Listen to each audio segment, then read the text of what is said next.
મંગલાણં ચ સર્વેષી પરમં હવૈ મંગલम्.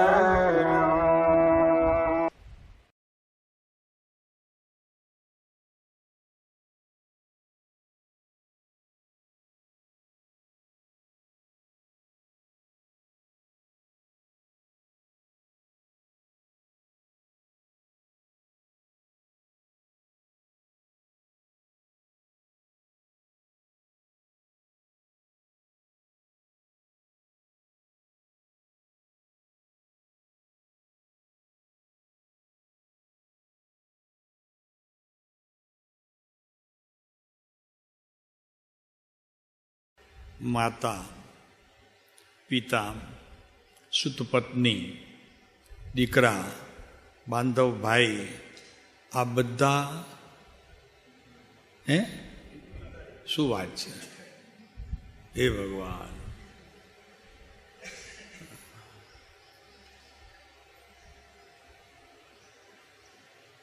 પુત્ર દુઃખનું કારણ, માતા દુઃખનું કારણ, પિતા દુઃખનું કારણ, પત્ની દુઃખનું કારણ, ધન દુઃખનું કારણ.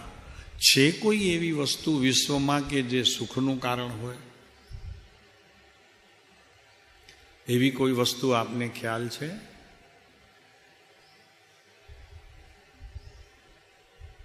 કેમ કે ખ્યાલ હોય તમે હા ત્યારે પાડી શકો કે તમે એને અજમાવી હોય, અજમાયશ કરી હોય. તો અંશે પણ એનું પરિણમન થઈ અને કંઈક ફળ ચાખ્યું હોય તો કહી શકીએ કે નહીં, સંસારના બધા પદાર્થો માત પિતા સુત દારા, પત્ની પણ ભેગી. કૃપાળુદેવ લખે છે કે જેના વિના એક પળ પણ ન જીવી શકું એવી સ્ત્રી આદિ પદાર્થો અનંતવાર છોડ્યા છતાં જીવાયું, એ શું ઓછું વૈરાગ્યને આપે છે?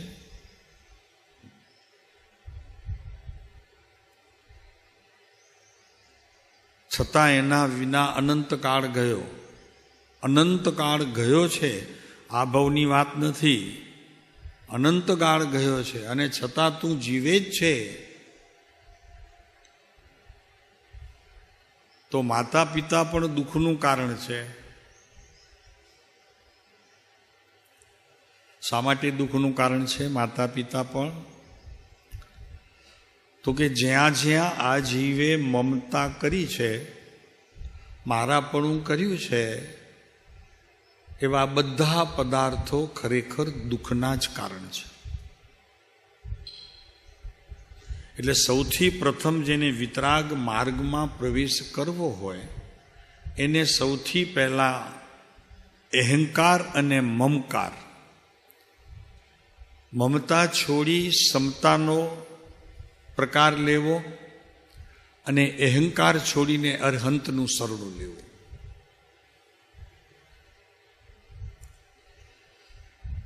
આના સિવાય વિશ્વનું જેટલું પણ કાંઈ ધર્મના નામે ચાલતું હોય બધાને આડંબર સમજવો.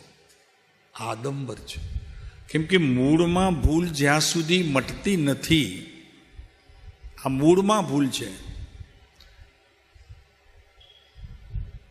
ત્યાં સુધી ધર્મનો પાયો ચણાતો જ નથી. લોકો કેટલા ભ્રમિત છે. શાસ્ત્રમાંથી કંઈક મળશે, અધ્યાત્મથી કંઈક મળશે, યોગની ક્રિયા કરશું તો કંઈક મળશે, ધ્યાનની પ્રક્રિયામાં ડૂબશું તો કંઈક મળશે. આ બધી ભ્રમણાઓનો ભારો ઉતારીને સત્પુરુષોના શરણમાં મૂકવા જેવું છે કે પ્રભુ આપ હો તો સુખ, આપ અમારા જીવનમાં ન હો તો દુઃખ. કબૂલ છે? એવું લાગે છે કે જ્યારે સત્પુરુષો અમારા હૃદયમાં નથી હોતા તો તે સમયે અમે આકુળતાનો અનુભવ કરીએ છીએ. અને જે સમયે પ્રભુ આપ અમારી અંતર હો છો ત્યારે નિરાકુરતાનો અનુભવ થાય છે. આ પ્રયોગ કેટલાએ કર્યો છે ને એમાં સફળતા મળી છે. બહુ બાપુ, આ તો વાત એવી છે કે ધર્મ જ્યાં સમજીએ છીએ ત્યાં કર્મ છે, અને જ્યાં ધર્મ નથી સમજાતું ત્યાં ધર્મ છે, પણ એ આકરું પડે છે. એ આકરું પડે છે. એવું શું છે કે બધાને છોડવું એનું નામ જ ધર્મ? બીજા નથી કરતા અત્યારે આ લોકો બધા? હમણાં ચાતુર્માસ આવશે તો વરઘોડા નીકળશે, વાજતે ગાજતે મુનિઓનો પ્રવેશ થશે ઉપાશ્રયમાં. પછી 4 મહિના સુધી અનેક પ્રકારની ક્રિયાઓ ચાલશે. એમાં અમે જોડાશું તો શું એ ધર્મ નહીં હોય? વ્રત હશે, તપ હશે. ત્યારે જ્ઞાનીઓ કહે છે કે આરંભ સમારંભ કીનો પણ પાપ યા વિધિ કીનો સપ રસ રસના દ્રાનકો ચખ કાન વિષય સેવનકો. આ બધા 5 ઇન્દ્રિયોના વિષયોને પાણી પાય એટલે વિશેષ ઇન્દ્રિયો સતેજ થાય. આ બધી એની ક્રિયા છે. તો લોકો અમને પૂછે કે તો શું સાહેબ કાંઈ કરવું નહીં? કરવું, બિલકુલ કરવું. જ્યાં પણ તને યોગ્ય લાગે તો એવી જગ્યાએ નિરંતર જઈને સત્પુરુષોનો સમાગમ કરવો, એની સમીપે રહેવું. અને એ હજી તારા શ્રદ્ધા ગુણમાં કાંઈ હજી આવ્યું ન હોય તો જે કંઈ પૂર્વે થઈ ગયેલા સત્પુરુષો અરિહંત પરમાત્મા એને તારા હૃદયમાં એકાંતે મૂકીને અસંગપણાની પ્રવૃત્તિ જેટલી થઈ શકે તેટલી કરજે. કોઈનો પણ સંગ કરવા જેવો નથી. સંગ કરવો હોય તો સત્પુરુષોનો કરજે.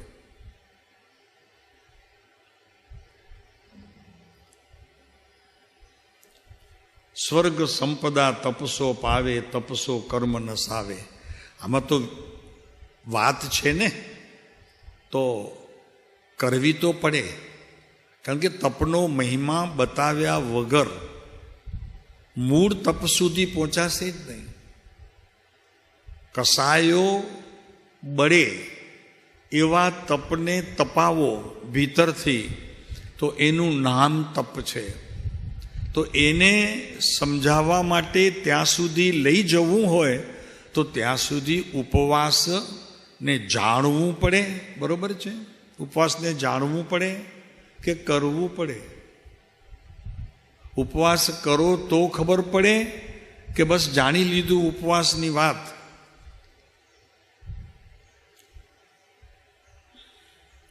સ્વર્ગ સંપદા તપસો પાવે.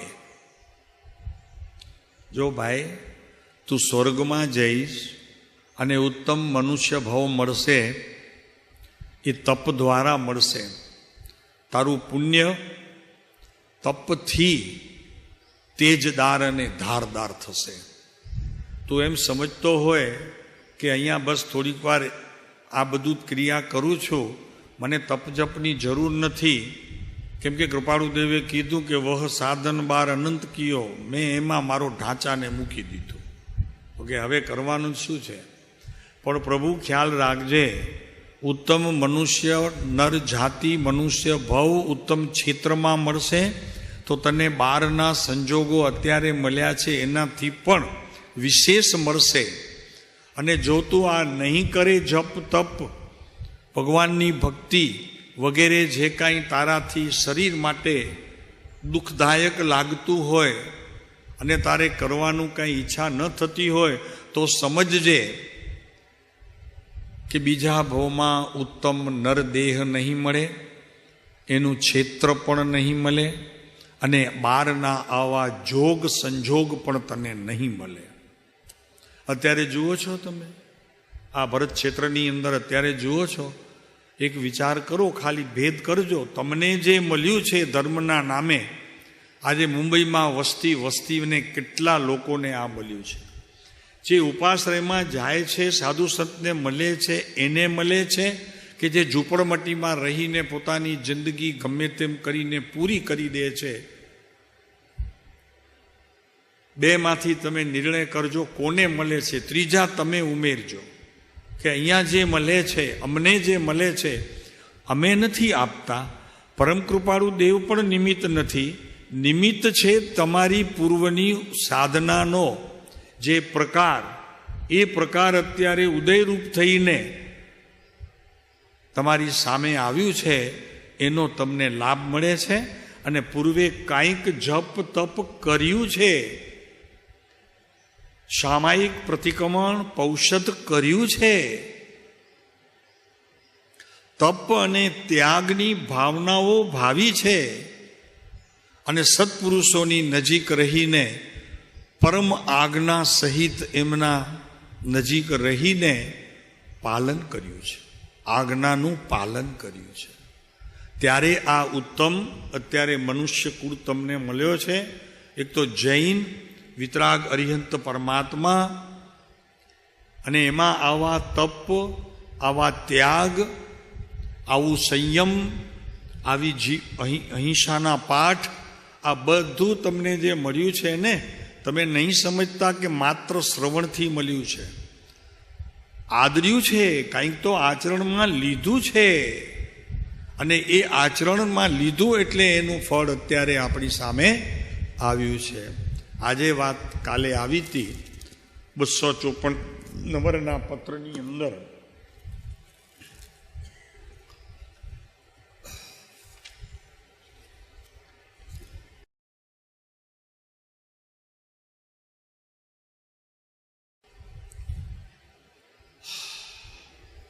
ત્રણ કારણો ઉપર બતાવ્યા. આ લોકની અલ્પ પણ સુખે છે. આ વિશ્વમાં એવો કોઈ પદાર્થ મારા માટે છે કે જેના વિના મને ચાલી શકે નહીં, એટલે અલ્પ પણ તેમાં ઈચ્છા. એવું મુમુક્ષુને તો હોવું જ જોઈએ કે કોઈ પણ પદાર્થ એના વિના મને ચાલી શકશે, એવું તો હોવું જ જોઈએ. આ વગર નહીં ચાલે એમ નહીં, ચાલશે, ગમશે, ફાવશે, આ બધું આવે છે ને એ મુમુક્ષુના લક્ષણ હોવા જોઈએ. એટલે અહીંયા વાત આવે છે કે આ લોકમાં અને લોકની અલ્પ પણ સુખે છે. એક અંશ માત્ર પદાર્થમાં પણ જો મેં સુખ માન્યું છે અને મારું જ્ઞાન તેને પરિણમ્યું છે, અને એ પ્રકારની ચેષ્ટા એટલે કે પરિણમન કરીને મેં સુખ માન્યું છે, સમજી લેજે પ્રભુ કે હજી તને ધર્મની પ્રવૃત્તિ કરવામાં વાર છે, સમય લાગશે પ્રભુ. અત્યારે તો ચાલે છે મોટા મોટા વરઘોડા, મોટા મોટા સંમેલન, અને એમાં ધર્મ મનાય છે. પ્રભુ આ વાત બહુ સૂક્ષ્મ કૃપાળુ દેવે કરી છે, જે લોકોના કલ્યાણને માટે છે. જ્યાં સુધી તને જગતના કોઈ પદાર્થ પ્રત્યે એવો વિશેષ ભાવ છે કે આના વિના મને નહીં ચાલે, તો સમજી લેજે કે ધર્મ પાત્ર જીવ થવાને તારે હજી થોડોક સમય લાગશે. બીજી વાત, સત્પુરુષોમાં પરમેશ્વર બુદ્ધિ. આ ઈ જ બુદ્ધિ તમને સત્પુરુષોમાં કંઈક આડું અવળું સમજીને ત્યાંથી તું અનંતકાળમાં એવી રીતે ઊભો થયો છે કે તીર્થંકર પરમાત્માને પણ તે પરમાત્માપણે તારા જ્ઞાનમાં સ્વીકાર કર્યો નથી. આ દેવોની રચના છે, આમ છે, આમ તેમ છે, આવી રીતે કરીને આ જીવે તીર્થંકર પરમાત્માને પણ ઓળખ કરવા માટે પોતાની ભીતર જ્ઞાનની સાથે એણે એક સમય માત્ર પણ સંધિ કરી નથી. એનું આ ફળ છે. અરિહંતને નથી ઓળખ્યા, સમોસણમાં નથી ઓળખાણ પડી.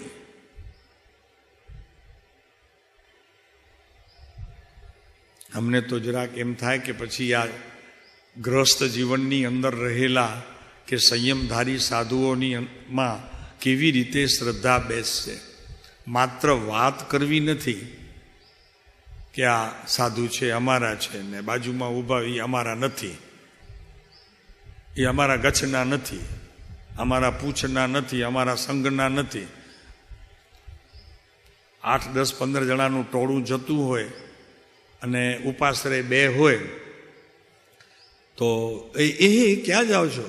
આર્યું આપણું ઉપાસનું આર્યું, આગળ બીજાનું હતું, બીજા કોઈક સંઘનું હતું. એવી જ્યાં સુધી હજી આપણી મતિ પ્રવર્તે છે, શું આશા રાખવી પ્રભુ? તો કાલે વાત આવી હતી, કદાપી એ બંને થયા હોય ત્યાંથી વાત ચાલી, પછી નીચે આવી કે પહેલું અને ત્રીજું કારણ જવાને માટે બીજા કારણની હાનિ કરવી, એટલે કે પરમ વિનયમાં વર્તવું. હાનિ કરવી, પહેલું અને ત્રીજું કારણ જવાને માટે બીજા કારણની હાનિ કરવી.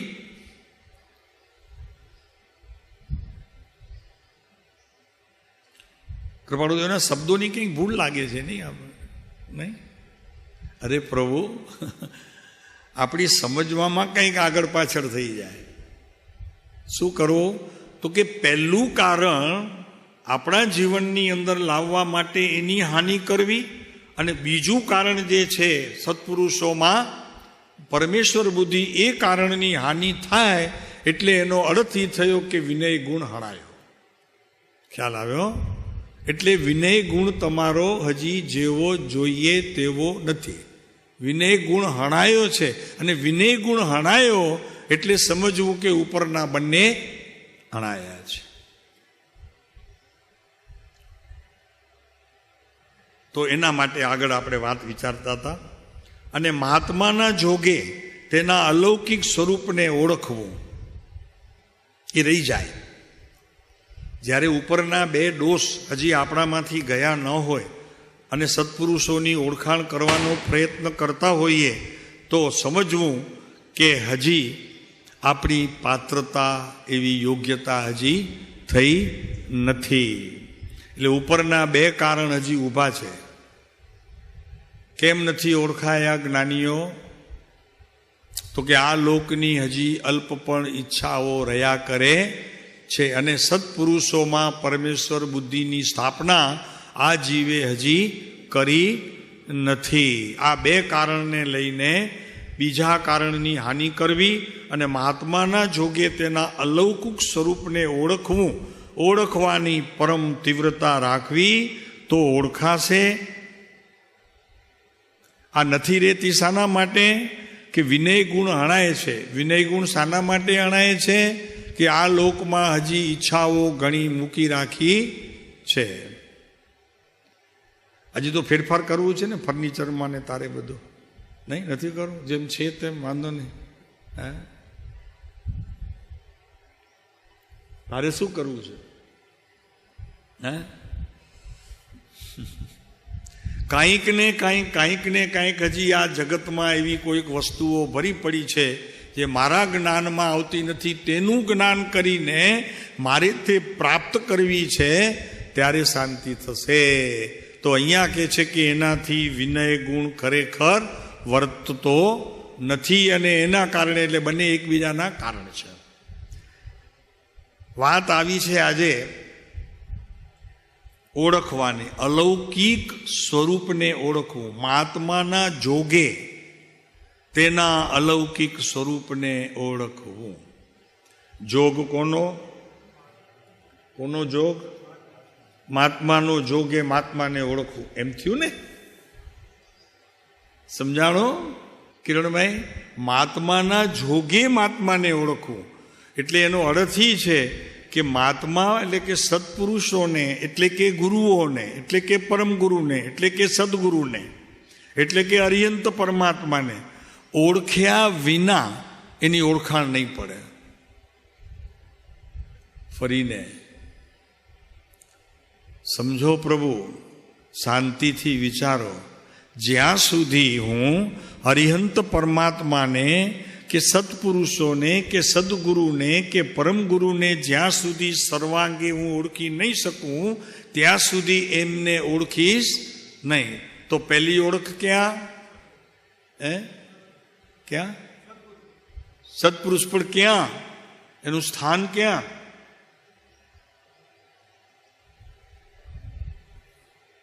બોલો. કારણ કે પછી આવશે આજ્ઞા પાડવાની વાત. એટલે અહીંયા કે છે મહાત્માના જોગે, હવે સમજાશે, તેના અલૌકિક સ્વરૂપને ઓળખવું.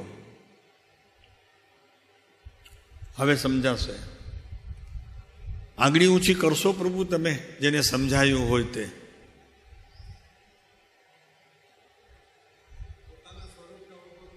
હા, જોગ તમારો, તમારી ભીતર રહેલું જે પરમાત્મા તત્વ કે જેનું નામ આત્મા છે એને તમે ઓળખવા માટે કદી પણ પ્રયત્ન કર્યો હોય, અંશે ઓળખાયો હોય તો સત્પુરુષો અંશે ઓળખાશે.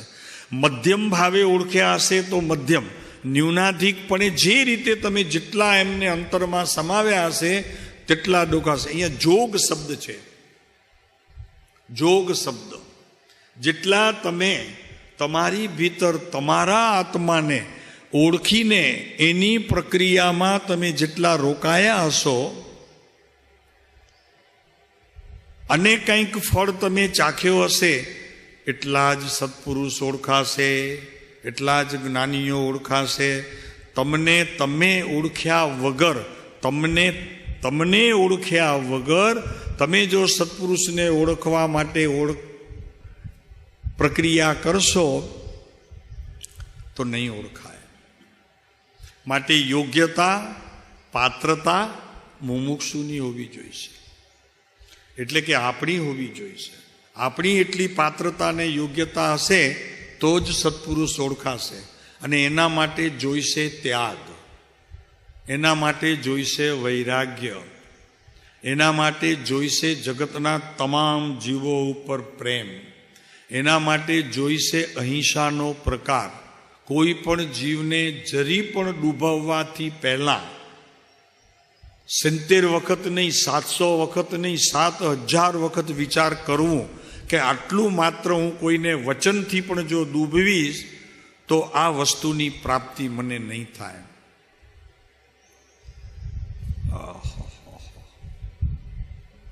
વચનની એવી શુદ્ધિ, મન જેવું શુદ્ધ એવું શુદ્ધ ચિત્ત, એવી શુદ્ધતા દ્રષ્ટિની અને એવી શુદ્ધતા તમારા જ્ઞાનની. તો પ્રયત્ન કરવાનો છે પોતાને ઓળખવા માટે. એનું કારણ છે 212-13 વચનામૃત. 212-13 વચનામૃત કે કેમ થયું ને શા માટે થયું, આવું કેમ થયું. તો ત્યાં કહે છે કૃપાળુદેવ પોતે કે પૂર્વે અનંત કાળમાં જ્ઞાની પુરુષોનો સંગ થયો છે, મળ્યા છે, નથી મળ્યા એમ પણ નહીં. જેના વચન બળે જીવ નિર્વાણ માર્ગને પામે એવા સત્પુરુષો સદગુરુઓ તને મળ્યા છે.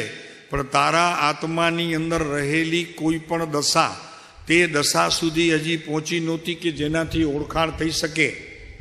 માટે અહીંયા કહે છે કે નિર્વાણને પામે છે એવી સજીવન મૂર્તિનો પૂર્વકાળમાં જીવને જોગ ઘણીવાર થઈ ગયો છે, પણ તેનું ઓળખાણ થયું નથી. એ સાથી નક્કી થયું, ઓળખાણ નથી થયું. એ નક્કી સાથી થયું કે તારા કોઈ પણ પરિણામ આત્માને અનુસરનારા નહોતા, કેટલાક જગતને અનુસરનારા હતા, કેટલાક ઉદયને અનુસરનારા હતા, કેટલાક તારા જ્ઞાનના ક્ષયોપશમને અનુસરનારા હતા, પણ ક્યાંય તપ અને ત્યાગને અનુસરનારાની છાંટ ક્યારેય જ્ઞાનીઓએ જોઈ નહીં. એટલે પૂર્વે ઘણીવાર શબ્દ છે ને ભાઈ, અનંતકાળ સજીવન મૂર્તિ પૂર્વ કાળમાં જીવને જોગ ઘણીવાર થઈ ગયો છે, પણ તેનું ઓળખાણ થયું નથી. જોગ એટલે કેટલો? કોઈકે કીધું, મેં માની લીધો, આ સત્પુરુષ છે કૃપાળુદેવ, બસ એમ કરીને મેં માની લીધું. માત્ર મારા જ્ઞાનમાં ક્ષયોપશમ શક્તિએ જ એનો મેં સ્વીકાર કર્યો છે કે છે. બસ લોકો કહે છે, એમની સાથે રહેલા બધા જે કંઈ પુરુષો મુમુક્ષુઓ એ પણ બધા કહે છે, એટલે વાત સાચી હશે, એ રીતે મેં એનો સ્વીકાર કરી લીધો છે. જીવે ઓળખાણ કરવા પ્રયત્ન કવચિત કર્યું પણ હશે. એવું નથી કે એણે પ્રયત્ન નથી કર્યો, પ્રયત્ન પણ કર્યો છે. તથાપિ જીવને વિશે ગ્રહી રાખેલી રિદ્ધિ અને સિદ્ધિ અને બીજી કેટલીક કામનાઓથી પોતાની દ્રષ્ટિ મલિન થઈ ગઈ હતી. આ વિચારવું પ્રભુ કે હજી કેમ આ બધી વાત આપણને કંઈ પૂર્વના અનુસંધાનમાં તો અત્યારે ઉદયરૂપ થઈને ફરી પાછી એમાં તો રમાડતી નથી ને. આપણે પૂછીએ કે મેં ખરેખર કૃપાળુદેવને ઓળખ્યા છે? ઓળખ્યા છે તો એનો પુરાવો આપણી પાસે જ છે, બહાર ક્યાંય જ નથી. કેમ કે આપણું પ્રત્યેક વર્તન એટલું બધું બદલી જવું જોઈએ કે જે ગઈકાલે હતું એ નહીં, એક સમય પહેલાં પણ જે હતું તે અત્યારે નથી એમ એને લાગવું જોઈએ. પોતાને ખબર પડવી જોઈએ કે મારા જીવનની અંદર હવે કેટલું બધું બદલાવ છે, અને એ બદલાવનું ફળ મને જ કહેવું પડે એવું નહીં. જગતના જીવો કહે, બીજા કહે તે સાચું, હું માનું તે સાચું નહીં. ત્યાં સુધીની સ્થિતિનું સર્જન થાય, એવા પ્રકારની આપણી વર્તના થાય, ત્યારે સત્પુરુષોનો જોગ મળ્યો છે અને એમની ઓળખાણ પડી છે, એ સિદ્ધ થાય. આગળ ચાલશું, કેમ કે એમ તો કૃપાળુદેવે કીધું છે કે જબ જાગેંગે આત્મા, તમારો આત્મા જ્યારે જાગશે તબ લાગેંગા રંગ. છે ને પદ? હા, ક્યારે રંગ લાગશે? તમારો આત્મા જાગશે ત્યારે. ક્યાં જગાડવો છે? એ તો પોતાના જ્ઞાન શક્તિ એ તો જાગેલો છે જ, પણ હવે જગાડવું ક્યાં છે? તમારી પ્રત્યેક પર્યાયમાં, અવસ્થામાં, પ્રત્યેક અવસ્થામાં એ બદલતા રંગની અસર બધા જીવોને, તમારી સાથે પરિચયમાં આવેલા બધા જીવોને એની ખરેખર ખબર પડી જાય, એની અસર થાય. આપણા ભરતભાઈ, શું લાગે તમને? અસર લોકોને થવી જોઈએ. તું કે ડાયો નહીં, માં વખાણે દીકરો ડાયો નહીં, તો તું હજી તું વખાણી ક્યાં ડાયો? હા, માં વખાણે દીકરો ડાયો ન કહેવાય, જગત વખાણે ત્યારે ડાયો કહેવાય. એમ અહીંયા આપણે મુમુક્ષુઓની વચ્ચે તો ડાઈ વાતો કરીએ, પણ આપણા અપલખણો હજી કાંઈક સંપૂર્ણપણે ધોવાણા ન હોય અને કોકને ખબર પડી જાય, માટે જગત કહે તે સાચું. અને જગત કહે પ્રભુ શું છે? હા, એટલે કે છે કે જબ જાગેંગે આત્મા તબ લાગેગા રંગ. જેટલા જેટલા આત્માની જાગૃતિ જેટલા અંશે થતી જશે તેટલો આ પુરુષ ઓળખાશે. જેટલી કચાશ છે આપણી સમજી લેવાનું, હજી એટલા જ્ઞાની ઓળખાયા નથી. મારી ઓળખાણ બસ લોકો દ્વારા, તો કે નહીં, આ બધા મુમુક્ષુઓ કે છે વચનામૃતની અંદર આ જ્ઞાની છે, પણ જ્ઞાની છે એવી અનુભવની કોઈ વાત મારા જ્ઞાનમાં હજી ખાલી એક ઓછાયા રૂપે પણ, છાયા રૂપે પણ આવી હોય તો એની વાત છે. ચાલો આગળ ચાલશું. તબ લાગેંગા રંગ, અને પછી એના એ જ પદમાં છે કે જીન સોહી હે આત્મા અન્ય હોય સો. જેટલો આત્મા જાગે તેટલો જ તમારો આત્મા, બાકી બધું તો કે સાહેબ કર્મને ક્યાં શોધવા? તો કે કર્મી જેટલો જાગે તે ધર્મ, જેટલો ઊંઘે છે તે કર્મ. વાત ક્યાં ટૂંકી છે? તો કે ગણવા ક્યાં છે મારે કર્મને? તો કે ના ના, મને આનાથી નથી બનતું, આ મને આમ કહે છે, આ તો ઠેકાણા જ નથી એમના, મારે આખો દિવસ નિંદા જ કર્યા કરે છે, પેલો આમ આમ આખો દિવસ આમ માથે હાથ દઈને બેઠો હોય. બાપુ ઈ કર્મ તારા. તો કે એ મારા કર્મ, મને બધા લોકો આવી રીતે કહે ને વળી પાછા મારા કર્મ. તો કે હા, એ તને લોકો કે એ તારા કર્મ. અહીંયા કહે છે કે જીન સોહીએ આત્મા અન્ય હોય સો કર્મ, કર્મ કટે સો જીન બચન. ભગવાનની વાણી કઈ? તો કે જેનાથી તારા આ કર્મોની સ્થિતિ ઉદયરૂપ થઈ ઘટીને, ઉદયરૂપ ઘટીને પોતાના સ્વભાવરૂપ થાય, એવી પર્યાયોનો તારો વાસો બદલતો જાય, પલટતો જાય, સ્થિતિઓ બદલતી જાય, ત્યારે સમજવું કે કાંઈક શ્વાસ લેવા જેવો હવે થયો છું. બાકી તો શ્વાસે આપણે ઉછીના લઈએ છીએ. સમજાણું આમાં કઈ? શ્વાસ માણસો ઉછીના લે છે. કિરણભાઈ, અત્યારે કિરણભાઈની બે ડાઈ વાતો કરીએ તો કિરણભાઈએ એમ કીધું કે ચાલો 8-10 શ્વાસ ગયા, તેમાં આ શ્વાસ કંઈક જુદા આવ્યા. એવી તો હજી આપણી સ્થિતિ છે. અને કોક જરાક કોઈક કે તમે ભૂલ્યા છો, ભલા આ તમે બહુ ભૂલ કરી. કોણ કહે છે ભૂલ્યો છો? તમે કહો છો એકલા, બીજો તો કોઈ કહેતું નથી. એ ઉધારો શ્વાસ લીધો હતો એને. આગળનો જે શ્વાસ લીધો ને એ ઉધારો હતો, પાછું સોંપવું પડશે એને. ગુણ પ્રમોદ કોઈ આપણા ખોટા બી કરે તો એ શ્વાસ બધા ખોટા. આપણો શ્વાસ સાચો એ સમજવો કે મેં કંઈક કર્યું હોય જીવનમાં અને એની વાત કોઈ કરતા હોય ત્યારે પણ મારા હૃદયની અંદર ભીનાશ થાય, પ્રભુ શું કરો છો, હજી તો હું ઘણો અધૂરો છું. ત્યારે માન નામના એ વિષયને દેશવટો આપી દે. માન લે નહીં, ઉપર આવીને માન ન લે, દેશવટો આપી દે એને. કઠણ છે ભાઈ, આ વિતરાગ માર્ગની વાત કઠણ છે. પહેલા વ્યવહારથી તો ઉપડે છે, ત્યારે નિશ્ચયના પડખા સુધી પહોંચે છે. લોકો અત્યારે જે નિશ્ચયની વાતો કરીને બેઠા છે ને બાપુ, એ તો ડૂબવાની વાત છે. સિદ્ધાંત ત્યારે પકડાય જ્યારે વ્યવહાર સિદ્ધ થાય ત્યારે. જય ધવલામાં આ શબ્દ છે કે નિશ્ચયની સિદ્ધિ વ્યવહાર સુધી એ હોય છે. બોલો, પકડો વાતને. હા, જય ધવલામાં ધરસેન આચાર્ય કહ્યું છે, મહાવીર સ્વામી પછી 50 વર્ષે.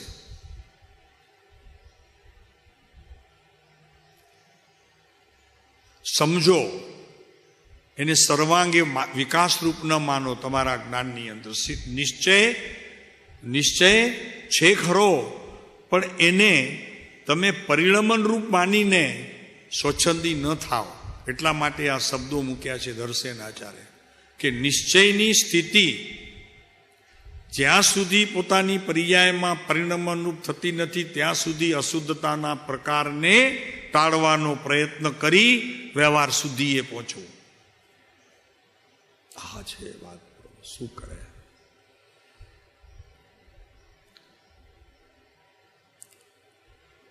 તો ચાલીએ આગળ.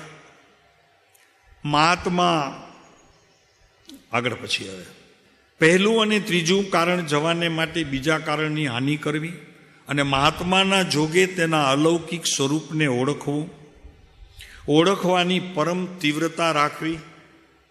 તો સાહેબ બહુ જિજ્ઞાસા છે મને, કૃપાળુદેવને ઓળખવાની બહુ જિજ્ઞાસા છે સાહેબ, બહુ જિજ્ઞાસા છે. ખરેખર તમને હું સાચું કહું છું, બહુ સાચું. મને બહુ રડવું આવે છે, મને આમ થાય છે ને મને તેમ થાય છે. જ્યાં સુધી બહાર આ મૌખિકપણે મૌલિકતા એ વાત આવે છે ત્યાં સુધી હજી જિજ્ઞાસા. હે ભગવાન સાહેબ, ધીરા તો પડો, થોડાક તો ધીરા પડો, કાંઈક તો અમને કહો કે નહીં હવે તમે. અરે ભાઈ એવું જ છે, આમ જ ધીરે ધીરે આગળ વધાશે. જ્યાં સુધી હજી મારા ગુણ હું પચાવી શકતો નથી અને બહાર કહેવા માટે તડપણ થાય છે, તે બીજા કોઈને નહીં, ગુરુઓને કહેવાની એ તડપણ થાય છે. ભાઈ બધી ખબર છે, એમને બધી ખબર પડે છે, અરિહંત પરમાત્માને બધી ખબર પડે છે, કાંઈ કહેવાની એમને જરૂર નથી. તો અહીંયાથી ચોથા કાળમાં જઈશ ને તો ડગલા બંધ 6ઠે 7મે ગુણસ્થાનકે જીવનારા મુનિઓ હશે. તું પાસ થઈશ ને તો તારી એને ગંધ દ્વારા તારા બધા ગુણો ને અવગુણોનો લિસ્ટ એમની પાસે આવી જશે. અવગુણો તરફ દ્રષ્ટિ નહીં કરે, ગુણો તને કહેશે. સમજો, અવગુણ તરફ દ્રષ્ટિ નહીં કરે, ગુણો તમને કહેશે. પછી તમારે શોધવાના કે આ ગુણોમાં પણ મારા હજી અવગુણ ક્યાં રહ્યા છે, એ તારે કાઢવાના. આ રીત છે ત્યાં ચોથા કાળમાં. કોઈ અવગુણ નહીં કહે, અહીંયા કહેશે. પછી તો ત્યાં તારે શોધવા પડશે કે જે કાંઈ ગુણ કહ્યા, પહેલામાં પહેલી વાત એ છે કે આટલા ગુણ કહ્યા તો એમણે જે કહ્યા એ ખરેખર મારી પાસે છે. નંબર 2, તો આમાંથી હવે મારે કેટલા હજી એનાથી સારી રીતે બનાવવા, એ બધી તૈયારી તારે કરવાની રહેશે. અને પાસમાંથી આ તો હજી જ્ઞાનીઓ 6ઠે 7મે ગુણસ્થાનકે ચોથા કાળની અંદર કિરણભાઈ તમારી બાજુમાંથી કેવડી પાસ થઈ જશે. એની પાસે તમારું આખું ચિત્ર આવી જશે. એની પાછળ દોડ કરીને એમના ચરણ પકડી લ્યો તો જેટલા અંશે ભીતરમાં તમને એના ભાવ હશે તેટલા અંશે તમને લાભનું કારણ થશે. પછી બહુ સંગ નહીં કરવો એમનો, કરશે જ નહીં તમારી જોડે, ને તમારી બી કરવાની જરૂર નહીં પડે અને કરતા બી નહીં. ખાલી તમારા જીવનની તપાસ તમે સમયે કરતા રહેજો. મહાત્માના જોગે તેના અલૌકિક સ્વરૂપને ઓળખવું.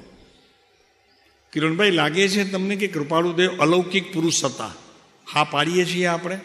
આ પંચમ કાળમાં આ પુરુષ આવ્યો એ એક અચરજ કરતા પણ, આશ્ચર્ય કરતા પણ એક અછેરો હતો. અછેરો સમજાય? અછેરો સમજાય તમને? હા, આ પુરુષ આ ધરતીમાં, ભરત ક્ષેત્રની અંદર, આ ભૂમિમાં, અને એમાં વવાણિયા જેવા નાના ગામમાં, એમાંય પાછી સંસારની સ્થિતિ, 13 વર્ષ મુંબઈ રહી, ધન કમાવવું, 4 દીકરા, આ બધું તમને એમ લાગે છે અછેરા જેવો પુરુષ હતો? આટલું બધું હોવા છતાં? ભાઈ એક વિચાર કરો, અલૌકિક પુરુષને ઓળખવા માટે તમારા જ્ઞાનને અલૌકિક જેવા જેવા પુરુષો છે તે પ્રત્યેની ભક્તિ વધારવી જોશે. ભક્તિ એટલે શબ્દો નહીં, ભક્તિ એટલે સાજવાજ નહીં, સમર્પણતા અને અર્પણતા વધારવી પડશે. ખાલી સમર્પણતા ને અર્પણતા નહીં, પ્રત્યેક સમયે તમારું પર્યાયનું પરિણમન તે રૂપે હોવું જોઈએ. ત્યારે આ અલૌકિક પુરુષ ઓળખાશે. અમે કૃપાળુદેવને ઓળખીએ છીએ, અમે એના ફોલોઅર્સ છીએ. આ બધી વાતો છે ઓળખાણમાં. તમે વાત કરો છો, તમે ભલે વાત કરો છો, તમે ઘરની બધી વ્યક્તિઓને ઓળખો છો? તમે સાથે રહો છો 25 વર્ષ, 30 વર્ષ, 40 વર્ષ, 50 વર્ષ. કિરણભાઈ, વાત શું છે? હજી જો આપણા ઘરમાં રહેતા 50 વર્ષ સુધી ભેગા રહેલા જીવોને આપણે ઓળખી શકતા નથી, અને અમે કહીએ કે આવા અલૌકિક પુરુષને અમે તો ઓળખીએ છીએ, અમે તો એમને ભજીએ છીએ. શાંતિલાલભાઈ, ગંગર શું છે પણ ઓળખાણ? ઓળખો છો ઘરના ને બધાને તમે?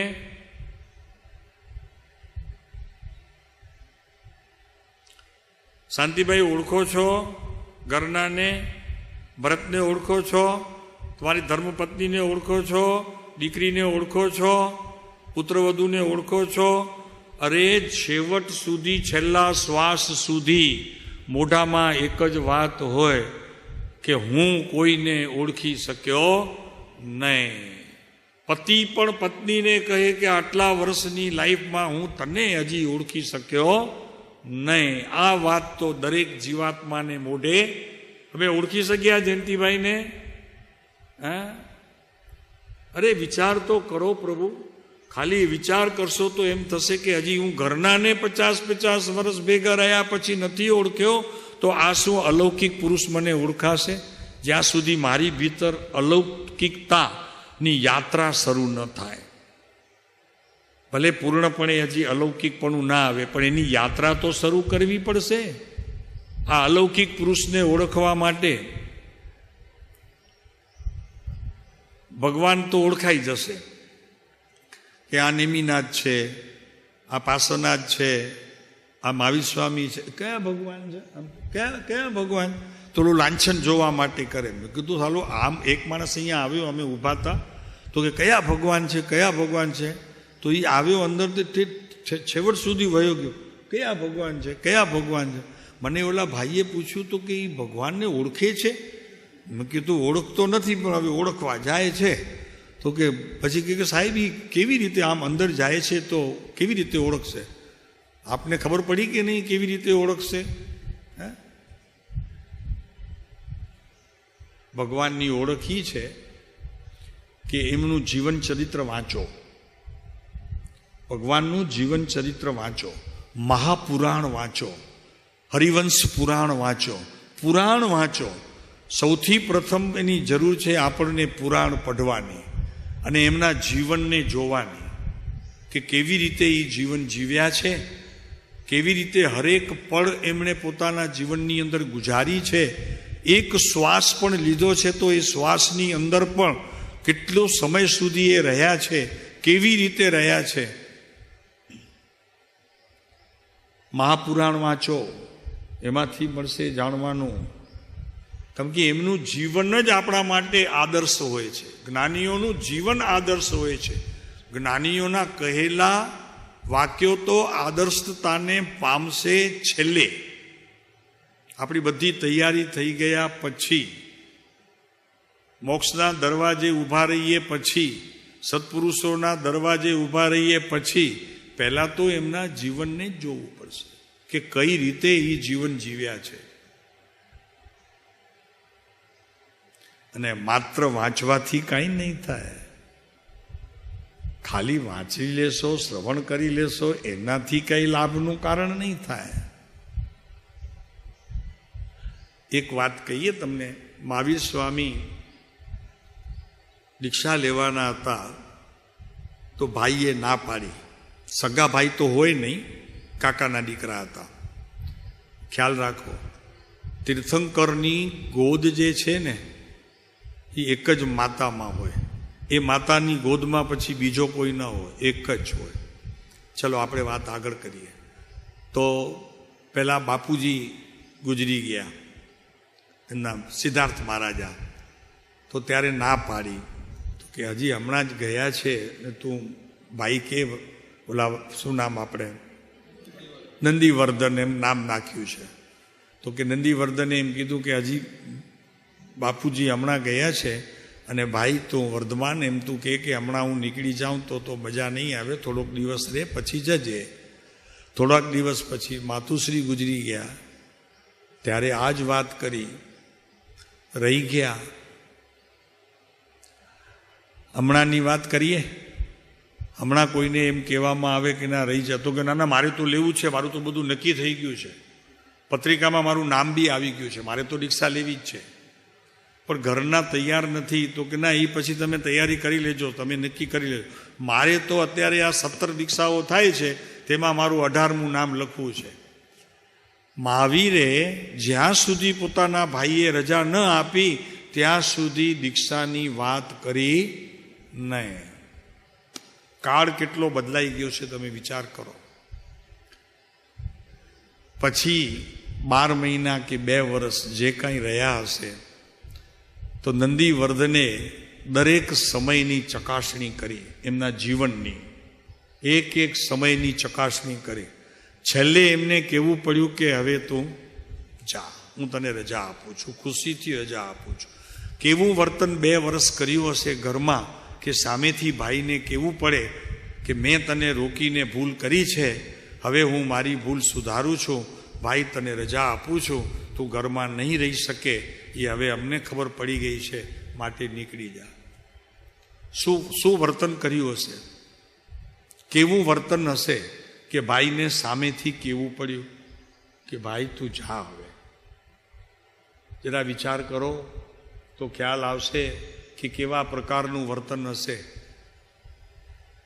ખાસ કંઈ નહીં, ચલો એટલું તો કરજો, એક નોટમાં નોંધ તો કરજો કે મહાવીર સ્વામીએ 2 વર્ષ સુધી એવું કયું વર્તન કર્યું હશે કે જેનાથી એના ભાઈએ સામેથી કીધું પૂછ્યા વગર તો કે તારે જવું હોય તો દિવસ નક્કી કર ભાઈ, તું નીકળી જા, તારું હવે અહીંયા કામ નથી, તું જે રીતે અહીંયા રહે છે એ રીતે હવે અમારાથી આ બધું વજન લાગે છે, અમને બોજો લાગે છે, જા, અમે રજા આપીએ છીએ, જા.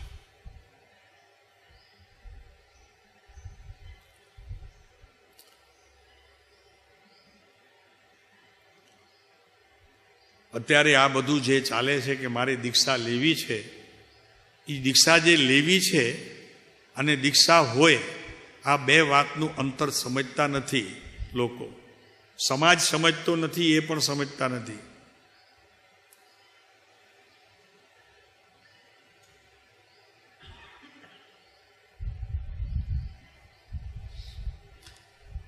ઓળખવાની પરમ તીવ્રતા રાખવી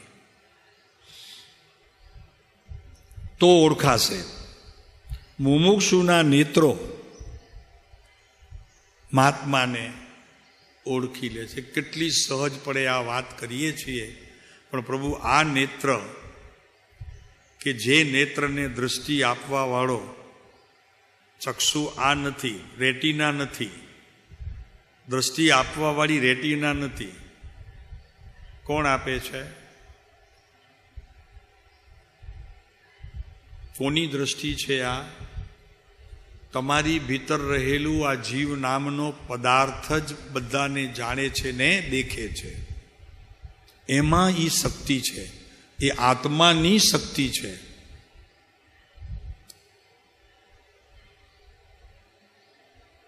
તો અહીંયા કહે છે કે એ શક્તિ સત્પુરુષને ઓળખી લે છે. ચક્ષુ તો મૂક્યું છે એક નિમિત્તપણે ત્યાં, બાકી એ શક્તિ, ભીતરની શક્તિ પરમ કૃપાળુ દેવને ઓળખી લે, અરિયંત પરમાત્માને ઓળખી લે, બીજા જે પણ જ્ઞાની હોય તેને ઓળખી લે. એ શક્તિ આંખની નથી, એ શક્તિ આત્માની છે.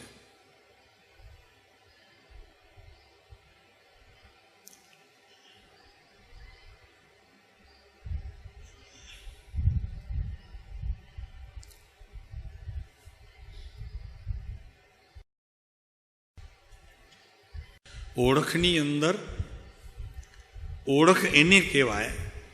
એક બહુ સારામાં સારું વાક્ય, ટૂંકું પણ એટલું સુંદર આપ્યું છે, અમે ભૂલતા ન હોઈએ તો પદ્મનંદી આચાર્ય આ મૂક્યું છે. પદ્મનંદી આચાર્ય ઓળખ શબ્દનો કેવો પ્રવર્તન હોવું જોઈએ એના માટે એમને શબ્દ મૂક્યો છે. તો કે શુદ્ધ સ્વરૂપના અનુભવ સ્વરૂપની યાત્રાની શરૂઆત અને એનો ધીરે ધીરે આસ્વાદ આવો, એનું નામ ઓળખ છે. ધીરે ધીરે એનો આસ્વાદ આવતો રહેવો અને અનુભવની સ્થિતિ તે પર્યાયને પ્રત્યેક આવતી એક પછી આવતી પર્યાયોમાં એનો વિશેષ ને વિશેષ આનંદ આવતો રહે અને એનો સ્વાદ પણ ધીરે ધીરે પોતાના તરફ પ્રયાણ કરતો હોય, આવતો હોય, એવા શુદ્ધ સ્વરૂપના અનુભવની સ્થિતિને અહીંયા સાચી ઓળખ કહેવામાં આવે છે. આ ઓળખ શબ્દ લગભગ પદ્મનંદી જ આચાર્ય કીધું છે, હવે ખ્યાલ નથી આવતો, ને સ્વામી કાર્તકમાં છે, 2માંથી એક જગ્યાએ છે. સમજાણું ને? બરોબર બોલ, સમજાણું? શુદ્ધ સ્વરૂપનો અનુભવ સ્વરૂપ જેને આસ્વાદ આવવાની શરૂઆત થઈ ગઈ. આસ્વાદ આવે એટલે કોઈ વસ્તુ નથી, પણ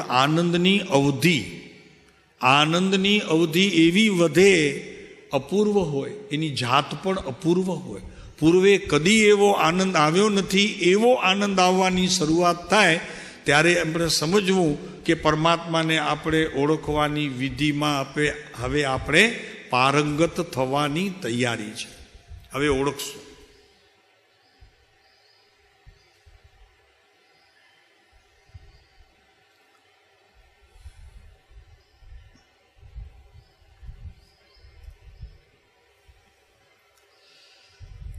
કારણ કે આના માટે મુમુક્ષુની તૈયારી એ હોવી જોઈશે. આપણે કહીએ ને કે મહાત્મા ગાંધીજીએ આઝાદીની ક્રાંતિ ન લાવ્યા હોત તો કદાચ આઝાદી ન મળત. ક્રાંતિ શબ્દ, આઝાદીની ક્રાંતિ, ગાંધીજીએ પોતાના જીવનની ક્રાંતિને આઝાદીની ક્રાંતિમાં ટ્રાન્સફર કરી નાખી. એમને શક્તિ એટલી હતી, જો એ થોડુંક આત્મામાં ક્રાંતિ કરત તો શ્રીમદના શબ્દો છે પરમ કૃપાળુ દેવના, કે એ જીવ મોક્ષની તૈયારી કરી લેત. એટલી અંદર શક્તિ હતી. એવી શક્તિનું સર્જન, ક્રાંતિરૂપ શક્તિનું સર્જન. જ્યારે ક્રાંતિની વાત આવે ત્યારે ઓલો પંજાબનો છોકરો ભગતસિંહ એ યાદ આવે. એણે શું કર્યું? આઝાદી જોઈએ છે મને એવી ક્રાંતિની પોતાના જીવનમાંથી એવી એક ઉત્પત્તિ થઈ ક્રાંતિની. તો શું કર્યું એણે? નાની ઉંમરમાં ક્રાંતિ શબ્દે પ્રયોગ કરી બહાર પડી અને એને નાની ઉંમરમાં ફાંસીના માછડે ચરવું પડ્યું. એ ક્રાંતિ શબ્દ. એવા કેટલા વીરો આઝાદીમાં શહીદ થઈ ગયા. તમને આઝાદી જોઈએ છે? સંસારથી આઝાદી જોઈએ છે? ક્રાંતિ લાવવી પડશે, તૈયારી હોવી પડશે, તૈયારી હોવી જોઈશે. ક્રાંતિ શબ્દ બહુ મહત્વનું છે. એવી ક્રાંતિ જીવનમાં તપ કરતા, ભક્તિ કરતા, વચનામૃત વાંચતા એવી ક્રાંતિના પ્રકાર ભીતર આવ્યા છે કે નહીં? મને મારો આત્મા જોઈએ છે અને મને મારામાં રમવું છે. એવી ક્રાંતિના વિચારો આવવા જોઈએ, માત્ર વિચારો નહીં. એવું થાય છે ક્યારે? હજી થયું છે? ક્રાંતિ લાવવી બહુ જરૂરી છે. જ્યાં સુધી ક્રાંતિ નહીં આવે, જેવી ગાંધીને આવી, જેવી ભગતસિંહને આવી, જેવી નેતાજી સુભાષચંદ્ર બોઝને આવી, એ તો આઝાદી દેશની વાત હતી. પણ ક્રાંતિ શબ્દે તો આવી ક્રાંતિ બધામાં આવવી જ જોઈશે. શું કર્યું નેતાજી સુભાષચંદ્ર બોઝે? તમને ખબર છે એનું ઇતિહાસ? વાંચજો તો ખરા. પૂર્વે થઈ ગયેલા બધા નેતાઓ ખરેખર આત્મનેતાની આપણને બોધ આપીને ગયા છે, આત્મબોધ આપીને ગયા છે. આવી ક્રાંતિનું સર્જન કર્યું છે. અરે હિટલર પાસે એ માણસ એકલો પહોંચ્યો તો આપને ખબર હોય તો, નેતાજી સુભાષચંદ્ર બોઝ. કોઈ માણસ મળે એને? તમને ખબર છે કિરણભાઈ? નેતાજી સુભાષચંદ્ર બોઝ કઈ સ્થિતિએ ને કેવી રીતે હિટલર સુધી પહોંચ્યો છે. હિટલર અચંબામાં પડી ગયો કે આ માણસ હિન્દુસ્તાનનો આવો છોકરો અહીંયા મારી પાસે મળવા. અને એણે હિન્દુસ્તાનની આઝાદીની ત્યાં વાત કરી કે મને ક્રાંતિ માટે તારું સૈન્ય જોઈએ છો, આપીશ, એમ વાત કરી. તારું સૈન્ય જોઈએ છે મને. કૃપાળુદેવને કહ્યું કે સાહેબ, તમે જે આત્મજ્ઞાન પ્રાપ્ત કર્યું છે એવા સૈન્યો મને આપો. ક્રાંતિ કરવી છે મારે, ક્રાંતિ લાવવી છે. અરે તમને શું કહીએ પ્રભુ, મહાવીર સ્વામી પછી એવો પહેલો પુરુષ છે, મહાવીર સ્વામી પછી પહેલો પુરુષ છે કે જેણે અધ્યાત્મની ક્રાંતિ લાવી અને સિદ્ધ કરીને બતાવ્યું કે ધર્મ આનું નામ છે, આનું નામ ધર્મ છે. ક્રાંતિ કરવી પડશે. અહીંયા કંઈ રેજી પેજી માણસનું કામ નથી. આત્મા જોઈએ છે. તમારું ઘર તમારે અનંતકાળમાં નથી મળ્યું તે મેળવવું છે. ક્રાંતિ કરો, ક્રાંતિ. આત્મા ત્યારે હાથમાં આવશે. આમ ઘરના એક ખૂણે બેસી રહેશો તો કામ નહીં થાય પ્રભુ. અને ક્રાંતિ નામે જેટલું બની શકે તેટલું તમારા જીવનની અંદર એક જ ધ્યેય રાખો, મુક્તિ. કરવા છે, સૈન્યો તૈયાર કરવા છે. ભુજમાંથી લાવ 5, 15, 25, 5, 25, 15 અહીંયાથી લઈએ, થોડાક મુંબઈથી લઈ આવીએ. એક આખું ક્રાંતિ દળ ઊભું કરીએ. થોડાક અમદાવાદથી તમે લાવો. ક્રાંતિ દળ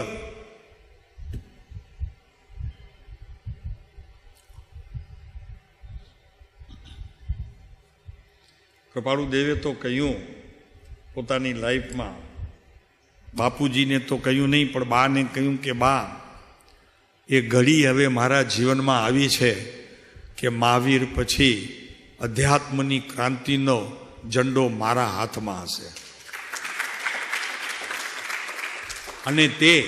અને એ પંચમ કાળના અંત સુધી હશે. આ શબ્દો એ કાનજી સ્વામીએ કહ્યું. પછી આ શબ્દો જ્યારે એમને સાંભળ્યા ને ત્યારે એમને કહ્યું કે પંચમ કાળના અંત સુધી આના જેવો કોઈ પુરુષ થશે નહીં. આ વાત આવી છે. ક્રાંતિ જોઈ છે. અને ક્રાંતિ શું કરી કૃપાળુ દેવે? 13 વર્ષ મુંબઈમાં રહીને એક પણ સભા સત્સંગની ભરી નહીં. આ ક્રાંતિ હતી એમની. આ ક્રાંતિ હતી. મુંબઈમાં તે સમયે ધારત તો બંગલા રહી શકત, 1-2 બંગલા મલબાર હિલ ઉપર લઈ શકત, પણ એક જમીનનો નાનો ટુકડો પણ લીધો નહીં. અને પોતાની રૂમ જે હતી ઉપર બાસો ચાલતો હતો એ જ રૂમમાં જમવાનું ને સૂવાનું કરતા હતા. બીમાર પડે તો પણ ત્યાં, ખાવું પીવું પણ ત્યાં જ. અને એક રસોઈયો હતો, એ રસોઈ કરીને વયો જાય, ને એક રામુ હતો કામ કરીને વયો જાય. ઘરનાને થોડાક સમય સુધી જબકબાને બોલાવેલા હતા, ખાલી થોડીક તબિયત પોતાની બગડી હતી એટલે. અહીંયા તો એક દિવસ નથી રહી શકતા બાળકો પત્ની વગર. હા, શું છે?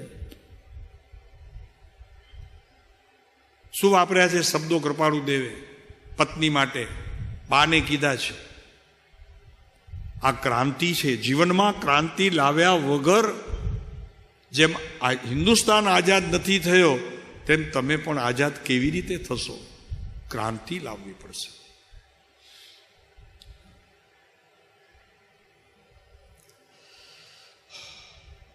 આપણી શક્તિ, સાંભળો હજી એક વાત, તમારી પાસે જે શક્તિ છે એનું પ્રમાણ તમારી પાસે છે?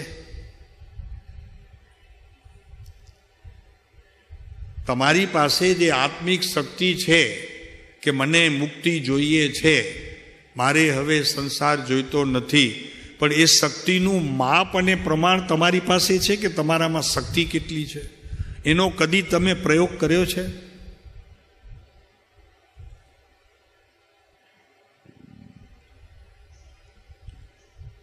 અમે થાકી ગયા હતા, અમે કર્યો તો પણ થાકી ગયા અને કબૂલ કરી કે નહીં અમારી હજી કચાશ છે. અમે કર્યો તો પ્રયોગ. 7-8 જણા હતા ભેગા ગ્રુપમાં, કર્યો પ્રયોગ કર્યો. અમારી વાત એટલા માટે કરીએ છીએ કે તમને એમ ન લાગે કે સાહેબ પોતાની વાત તો કરે જરા, કે આ બધું તમે કર્યું છે કે અત્યારે એમને એમ કે છે. તો ક્રાંતિનું બનાવો ગ્રુપ. પ્રોગ્રામ જોઈએ તો અમે આપશું તમારે શું શું કરવું જોઈએ. કિરણભાઈ પ્રોગ્રામ આપશું કે તમારે આ ક્રાંતિ માટે, આત્માની ક્રાંતિ માટે, એની પ્રાપ્તિ માટે અને પરમ કૃપાળુદેવને મળવા માટે, એમના જેવું થવા માટે ક્રાંતિ કરવી પડશે. ભરતભાઈ આ આશ્રમમાં બેઠી પણ કામ નહીં થાય. ગણતરી તો જુદી હતી, આશ્રમને આજે કંઈક જુદા ઢબમાં લઈ જવું હતું, પણ ઠીક છે, જેમ બનવાનું હતું તેમ બન્યું છે. આઝાદી ક્રાંતિથી નથી, ક્રાંતિ વગર નથી મળી. તમે આખી દુનિયા જોઈ લો, આખી દુનિયાના બધા પ્રકારો તમે જોઈ લો. કારણ કે એમને દેશ પ્યારો હતો. તમને પ્રદેશ પ્યારા હોય તો કરો તૈયારી. શું કીધું? આત્માના અસંખ્ય પ્રદેશોમાં તમને જો પ્રેમ હોય તો ઓલા પ્રદેશ માટે લડતા હતા, તમે આત્માના અસંખ્ય પ્રદેશ માટે લડો. જાગૃત કરો એને, એની ક્રાંતિ લાવવા માટે જાગૃત કરો. તે વગર નહીં થાય. કંઈ થોડાક 2-4 ઉપવાસ કરી લીધા, તપ કરી લીધા, કંઈક પ્રવચન સાંભળી લીધા, કંઈક સભાઓ ગજવી દીધી, એ મોક્ષ માર્ગ તમે જુઓ, પુરાણ જુઓ. આવી રીતે કોઈ પામ્યું છે? એક તો બતાવજો સેમ્પલ પુરાણમાંથી. એક એવો પુરુષ બતાવજો કે તમે જેટલું કરો છો એટલું કર્યા પછી એણે મોક્ષ સાધ્યું હોય. એક મળે તો કેજો. પુરાણ વાંચવાનું શરૂ કરજો, એક મળે તો કેજો એમાંથી. તમે જુઓ તો ખરા સુભાષચંદ્ર બોઝનું જીવન તો જુઓ તમે. હે, હિટલરને મળીને કહે છે કે મને થોડુંક તમારું લશ્કર આપો, મારે હિન્દુસ્તાનમાંથી અંગ્રેજોને કાઢવા છે. બાપુ સાલું, કેવી હિંમત! એ પહોંચ્યો, અને કેવી રીતે પહોંચ્યો, કઈ શક્તિ એમાં પ્રગટી હશે તે પહોંચ્યો હિટલર પાસે. કોઈ મળે હિટલર કોઈને? તમે પ્રસંગ જોયો છે એમનો? એ વર્ણવ્યો, એટલે પેપર વાંચ્યું છે છાપ એમના બુકમાં? હે, સાધુ થઈને ત્યાં જંગલમાંથી પાસ થયો છે બધી જગ્યાએ તે. અને જ્યારે એમની સામે ઊભો ત્યારે બોલો આપણે સુભાષ થઈને જ ઊભો હતો મિલિટરીના વેશમાં. અને એની આખી ફોજ ઊભી કરી અને એની પાસે માંગણી કરી કે હિન્દુસ્તાનથી મારે અંગ્રેજોને હટાવવા છે, મને તમે મદદ કરો. હિટલર તો ચોંકી ગયો કે આ છોકરો અહીંયા પહોંચ્યો કેવી રીતે મારી પાસે. તેમ તમને એક દિવસ ભગવાન કહેશે તો કે આ પહોંચ્યા કેવી રીતે તમે બધા? તો કે અમે ત્યાં ક્રાંતિ દળ ઊભું કર્યું હતું. કૃપાળુદેવને મળવા માટે જવું છે, તૈયારી શું કરી છે એ તો કયો. ક્રાંતિ દળ ઊભું કરીને કૃપાળુદેવના દરવાજા ખખડાવો, સાહેબ આવ્યા છીએ તમારી પાસે, તમારે અમારે સાચવવા પડશે, કેમ કે અમે એ સ્થિતિએ પહોંચ્યા છે કે તમે અમને હવે સાચવી શકશો. ચાલો પ્રભુ, આ ઓળખ